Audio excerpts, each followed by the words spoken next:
Assessore Roberti, oggi siamo qui a Prepotto, dove ha potuto vedere concretamente dove sono finiti i soldi regionali.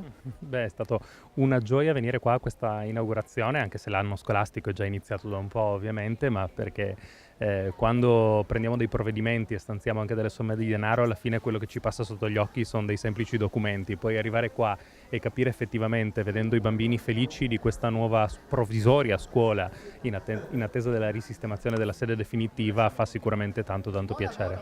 Quando sarà completata la sede definitiva? Beh, noi il finanziamento l'abbiamo concesso per questi moduli che vedete alle mie spalle per un anno scolastico, quindi l'obiettivo del comune è arrivare all'inizio del prossimo anno scolastico con la sede nuova o almeno parte della sede nuova disponibile per accogliere gli studenti sul prossimo anno scolastico. Un intervento importante per la comunità perché ha permesso ai bimbi di partire con l'anno scolastico in maniera perfetta. Sì, un intervento fondamentale anche perché questa scuola non serve soltanto il comune di Prepotto ma anche diversi comuni del circondario, sono 53 famiglie che possono mettere i figli in questa bellissima scuola, in questo bellissimo istituto comprensivo, quindi è stata garantita la continuità del servizio che altrimenti sarebbe stata interrotta e le famiglie avrebbero dovuto mandare i propri bambini chissà dove lontano da qua.